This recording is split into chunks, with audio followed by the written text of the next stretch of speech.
The Constitution at Article 2 includes a list of the President's powers. It's a fairly short list compared to the list you find in Article 1, and one of the most important and most recognizable is the President's role as Commander-in-Chief. We also know that the Congress has the power to declare war and also the power of the purse. So right here the Constitution sets up this checking powers between the two branches. The War Powers Act was passed in 1973 in part to give some substance to the question about what would happen if there was a conflict between the President and the Congress. The War Powers Act says that within a couple of days of the President sending troops abroad, the President is supposed to notify Congress of it and of the purpose. And if the Congress doesn't agree, the President is supposed to return troops home within 60 days. Now, this War Powers Act has never really been tested in court or even really in the political sphere. And so this tension between the Commander-in-Chief role and the power of Congress continues. The President also has the veto power, and that is spelled out in Article 1, Section 7, where the lawmaking process is spelled out. The President also has appointment power. Many jobs that the President appoints require Senate approval, and the Constitution says this threshold is 50% of the Senate. The President's appointment power includes 3 different kinds of appointments, including the judicial power. He has the power to appoint all the federal judges and also Supreme Court justices as openings come available. He also has the power to appoint ambassadors and executive branch officials like the Secretary of Defense and the Secretary of State. This is what we call the cabinet. But he also appoints many jobs, other jobs that don't require Senate approval. And his appointees also have jobs that they can appoint as well. The President also has the power to negotiate treaties, and treaties require approval by 2/3 of the Senate. This has become an issue recently with the Iran treaty and the agreement with Iran and the Paris climate change agreement as well. Neither one of those were passed as full-on treaties with 2/3 of the Senate. It would have been impossible to get that many Republicans to support Obama on nearly anything. And so neither one of those have Senate approval, and so they're not official treaties, and so they're the question about what can be done with those is a little more complicated if Trump decides he's not going to go along with those two. The President also has pardon power. Well, let me just back up a minute.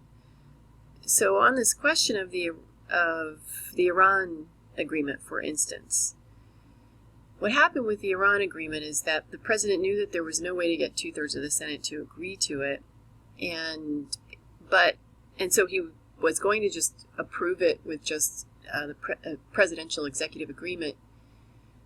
But the Congress wanted to have a say over it, and the President wanted the Congress to have a say, and so they negotiated a deal where the Congress passed a law that said that the President, when the treaty was when the agreement was fully negotiated, would present all the details to Congress, and the Congress would then have 60 days in order to vote to disapprove the agreement. That law was passed by Congress, and the President signed it. The President presented the agreement, 60 days passed, and the Congress did not vote to disapprove the Iran deal. And so the status of it really is a little unclear. I've heard experts voice different opinions about how easy it would be for Trump to unravel the agreement. It's actually something that doesn't have a clear precedent, so it's not clear what will happen with that. As far as the Paris Agreement, that again is not a full treaty, and the president did sign on to it as an executive agreement. It has provisions in it for other countries to sort of punish us if we back out of the agreement. And it does have a procedure for backing out, several years long. It's unclear, again, what Trump would do. It seems to me that he has the authority to, just through executive order, take us out of that agreement. But whether that will happen is not clear. And I'm really not an expert on it, so I'm not exactly sure. But these are two examples of the way in which this power spelled out in the Constitution, but is not crystal clear in how it gets implemented. The president also has the pardon power, can pardon anybody for any federal offense, and that's not questionable by any other entity.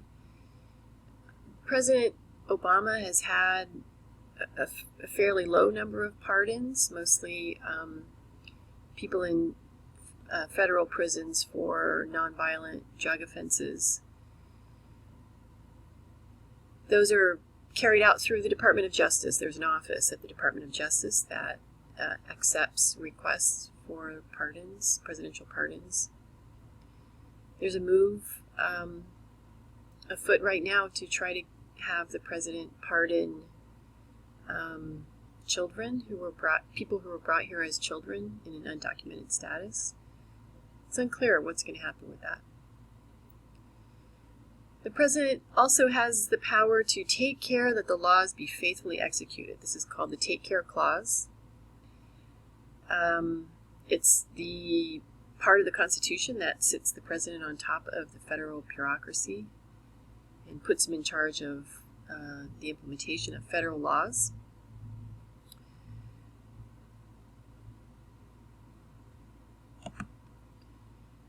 Now I want to talk a little bit about the president's role in the lawmaking process. One could sort of discuss this in terms of a before lawmaking, during lawmaking, and after lawmaking. Before lawmaking, the president has a very important role in setting the agenda. This often happens during the State of the Union address, where the president, having just been elected, especially in the first two State of the Union addresses, spells out what the country and what the Congress should be working on. During the lawmaking process, the president is often involved, depending on the law itself, involved in making proposals, holding meetings with Congress members, with stakeholders, trying to affect public opinion through making speeches, going into television interviews and things like that. Also through the threat of a veto and through the veto itself, the president can be very involved in the process. After lawmaking, when the Take Care Clause kicks in, the president has a role in overseeing the implementation of law. Most laws give the executive branch a large amount of discretion in how to implement and enforce law. And this is partly because without such discretion, it would be very difficult to pass laws. One example I use often is the Endangered Species Act, which was passed in the 1970s, specifying that there would be a category of animals called threatened and one called endangered, and that there would be certain kind of steps that would be taken in the event that these designations were made. The law itself specifies that the Fish and Wildlife Service is going to be in charge of implementation. And when it was originally passed, then it turns over the process to them to figure out these details.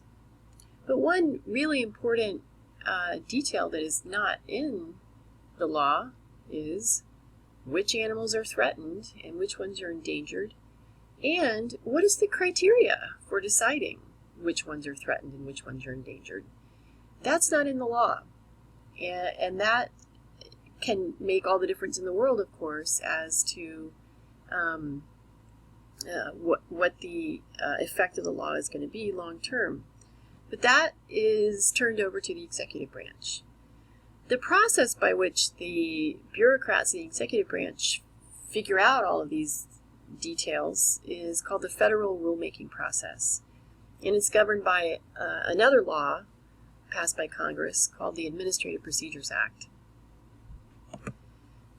The federal rulemaking process, you can see it's tracked on a website called regulations.gov, which was set up during the Obama administration, where one can track and see what's happening in this stage of the lawmaking process.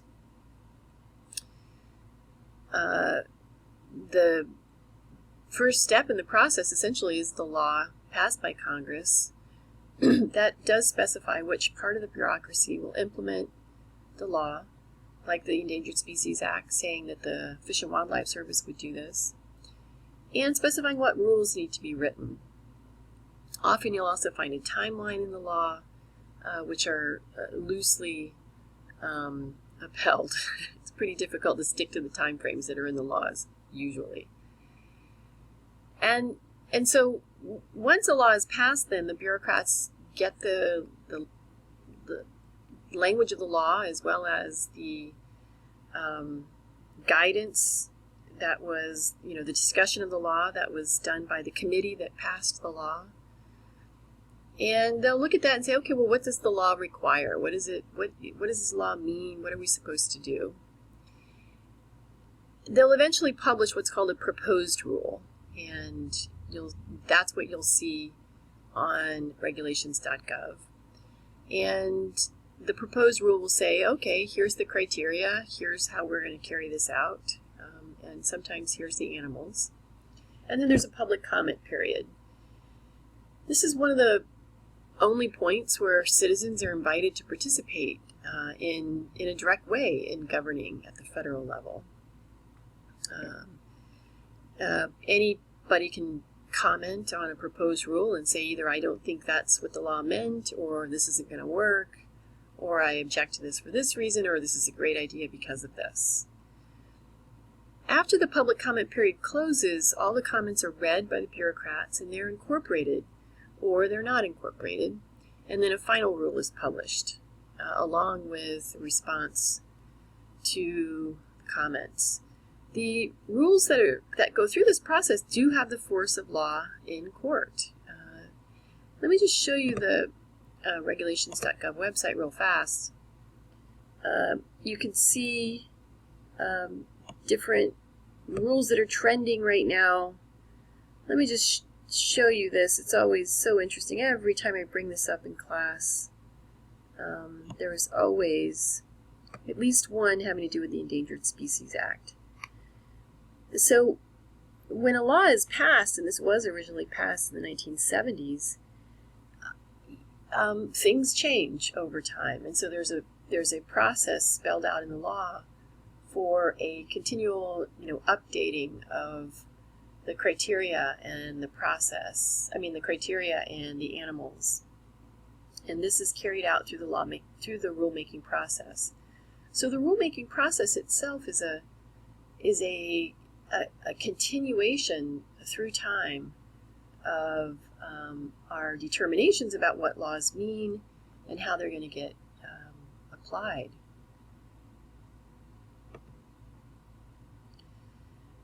Now, the president and his or her appointees oversee this process, but the bureaucracy is seen as implementing Congress's will, not the president's.